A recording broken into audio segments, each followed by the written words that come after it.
Terima kasih Tuhan untuk kasih setiamu yang ku alami dalam hidupku.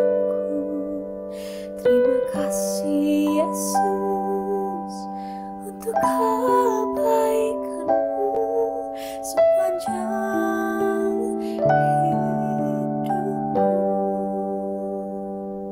Terima kasih Tuhan untuk kasih setiamu yang ku alami dalam hidupku. Terima kasih Yesus untuk kebaikanmu sepanjang hidupku. Terima kasih Yesusku buat anugerah yang Kau beri, sebab hari ini Tuhan adakan syukur bagimu.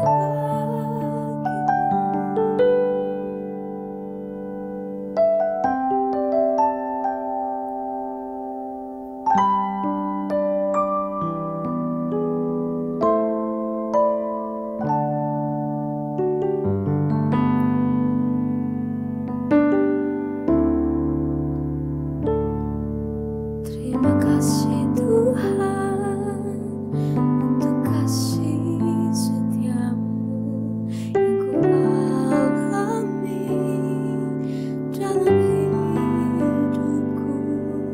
Terima kasih Yesus untuk kebaikanmu sepanjang hidupku. Terima kasih Yesusku buat anugerah yang Kau beri, sebab hari ini Tuhan adakan syukur bagimu. Terima kasih Yesusku buat anugerah yang Kau beri, sebab hari ini Tuhan adakan syukur bagimu.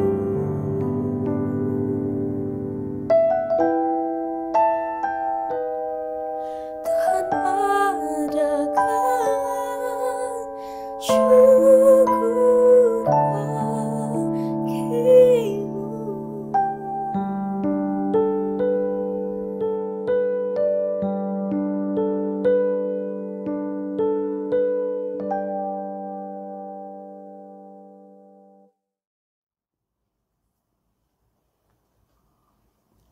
Selamat malam Bapak Ibu Jemaat GKI Serang dimanapun Anda berada. Mari kita merenungkan firman Tuhan di dalam saat teduh kita. Kita berdoa. Allah Bapa kami yang bertata dalam surga, terima kasih atas penyertaan-Mu dalam kehidupan kami. Sebentar kami ingin belajar dan lebih memahami tentang firman-Mu. Kiranya Engkau buka hati kami, pikiran kami, agar kami semakin paham akan apa yang Kau inginkan agar kami melakukannya. Dalam nama Tuhan Yesus kami berdoa. Amin. Pembacaan Alkitab kita terambil dari Kisah Para Rasul, pasalnya yang ke-7, ayat 30 sampai 40. Dan sesudah 40 tahun, tampaklah kepadanya seorang malaikat di padang gurun Gunung Sinai, di dalam nyala api yang keluar dari semak duri. Musa heran tentang penglihatan itu, dan ketika ia pergi ke situ untuk melihatnya dari dekat, datanglah suara Tuhan kepadanya. Akulah Allah, nenek moyangmu, Allah Abraham, Ishak, dan Yakub. Maka gemetarlah Musa, dan ia tidak berani lagi melihatnya. Lalu firman Allah kepadanya, tanggalkanlah kasutmu dari kakimu, sebab tempat di mana engkau berdiri itu adalah tanah yang kudus. Aku telah memperhatikan dengan sungguh kesengsaraan umatku di tanah Mesir, dan aku telah mendengar keluh kesah mereka, dan aku telah turun untuk melepaskan mereka.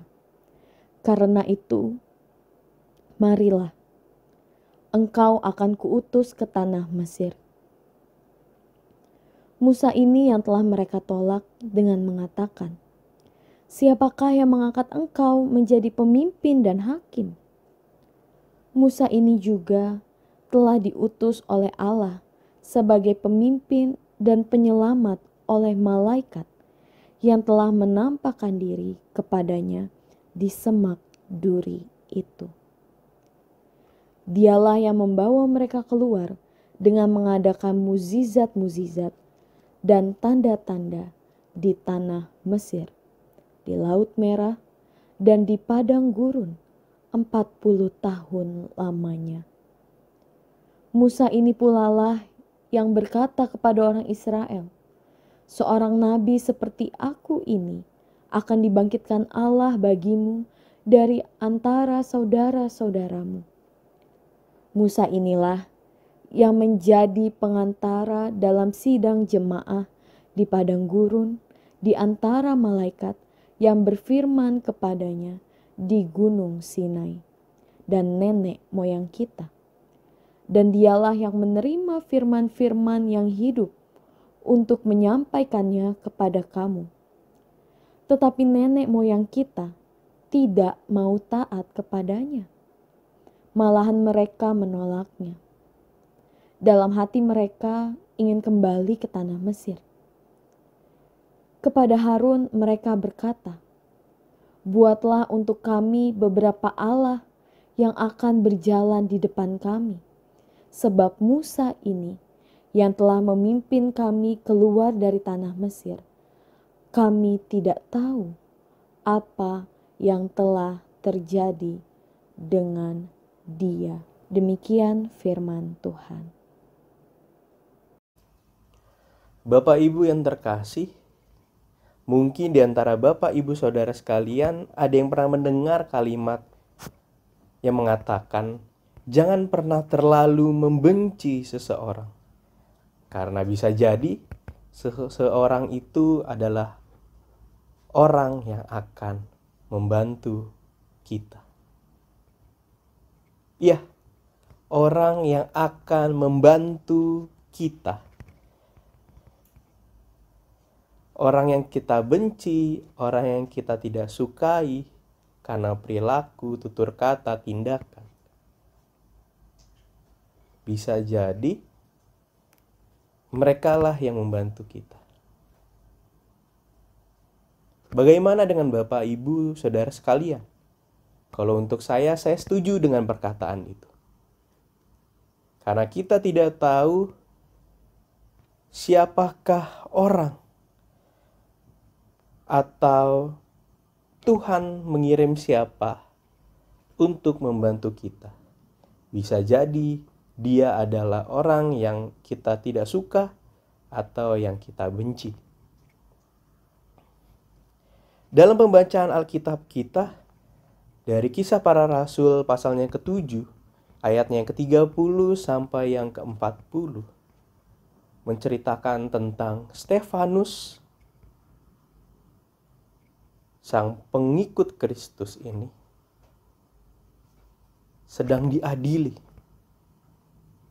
Ketika itu ia bercerita tentang perjalanan Musa dengan bangsa Israel ketika keluar dari Mesir. Seluruh apa yang ia bisa, ia berikan kepada umat Israel. Dan itu semua juga karena bantuan oleh Allah. Namun, bangsa Israel tidak mau mencoba mendengar atau memperhatikan apa yang telah Tuhan kirimkan kepada mereka untuk menyelamatkan mereka melalui Musa. Mereka malah menolak, menghardik, mempertanyakan Musa. Siapakah yang memberikan engkau kuasa untuk memimpin kami? Bahkan mereka mengusir Musa.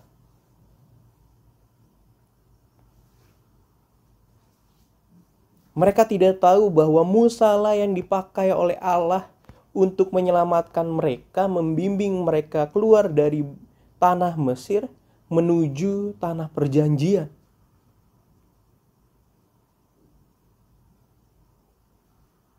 Ketika kita melihat pada ayatnya yang ke-40 dan ayat 41 dan 42, pada akhirnya umat Israel meminta Harun untuk mengadakan Allah lain untuk memimpin mereka di depan rombongan mereka. Akhirnya Harun memberikan itu.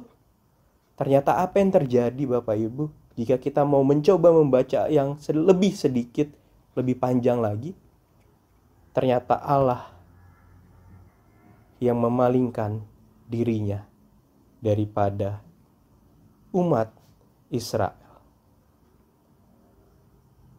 Sungguh miris ketika kita sudah diperhadapkan kepada orang yang akan menolong kita, tetapi kita dengan ego kita tetap mementingkan pilihan kita dan mengacuhkan sang penolong itu.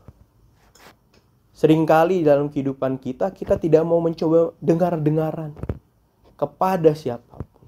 Kita hanya hormat, kita hanya tunduk kepada orang yang kita hormati. Memang benar. Biasanya kita mendengar mereka dari orang karena tingkah laku mereka, karena perbuatan mereka yang membuat kita menjadi hormat kepada dia. Tetapi bisa saja sama seperti perkataan yang pertama saya katakan, bahwa bisa saja orang yang kita benci, yang tidak kita sukai dari segala aspeknya adalah orang yang menolong kita. Kita harus mau mendengarkan suara Tuhan melalui apa saja. Dan jangan malah kita mencaci, memaki, menghina kepada orang-orang yang belum tentu kita tahu. Bisa jadi dialah yang akan menyelamatkan kita di dalam permasalahan kita. Satu-satunya orang yang bisa menolong kita di saat kita genting. Kita tidak ada yang tahu, Bapak Ibu. Maka dari itu, perhatikanlah tutur kata kita. Perhatikanlah tindakan kita, sikap kita. Mari kita berhati-hati dengan perkataan kita tidak menyakiti orang lain. Berhati-hati dengan tingkah laku kita agar tidak menyinggung orang lain.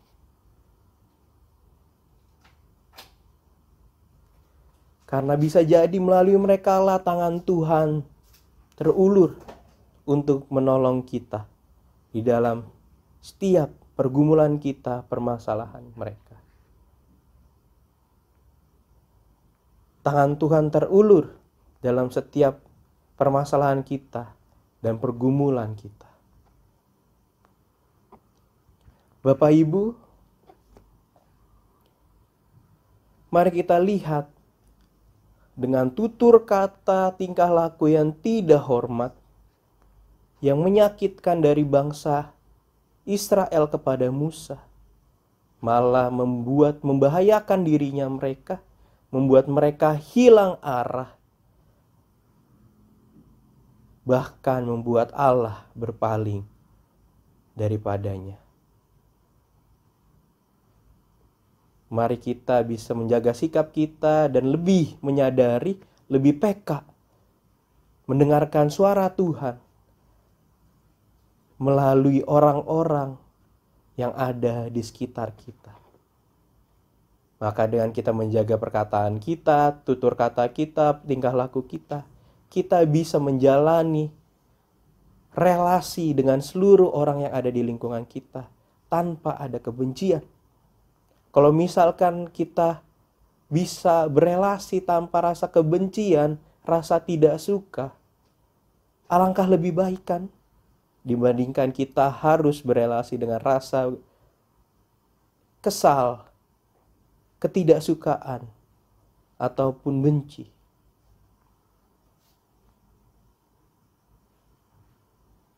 Kiranya firman Tuhan melalui kisah Stefanus yang menceritakan tentang perjalanan Musa ketika ia ditolak oleh bangsa Israel dapat menjernihkan pikiran kita, supaya kita juga bisa mengerti bahwa pertolongan Tuhan bisa datang dari siapa saja. Jadi mari kita jaga tutur kata kita. Tuhan memberkati kita. Amin.